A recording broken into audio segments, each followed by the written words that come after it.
I do not watch anime, however I have heard of it. I even have friends that watch it, but until this point I had never fully watched a single anime series or film. They've always seemed less immersive and, to be honest, uninteresting to me. In the past I've had a few different friends and acquaintances attempt to get me to watch various animes, such as Vinland Saga or Attack on Titan, but honestly, I hated them. Just kidding, they kinda just didn't hold my interest really.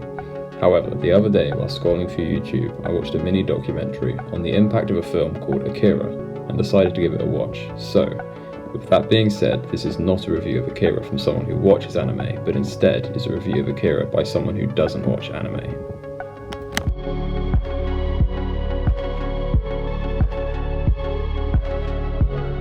As soon as I began watching Akira, I noticed how incredible the film looked. The lights seemed to glow and affect their surroundings in a pretty way.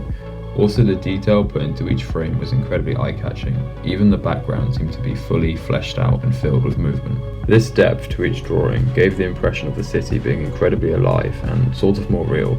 Which brings me to my next point, which is that the film was incredibly immersive as well.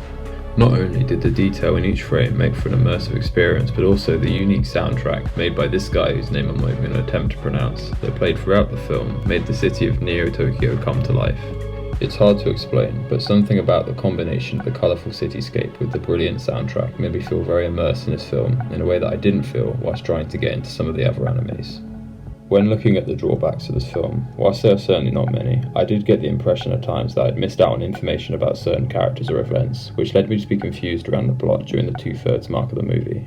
However, I was still able to understand the main plot points, and this could just be a case of me needing to rewatch it a few more times in order to fully appreciate all that happened. Overall, I think this movie is very good and definitely worth watching. It has changed my opinion on anime, and if you're in the same position I was and you haven't watched an anime yet, I would definitely recommend it. I rate this movie a 7 out of 10.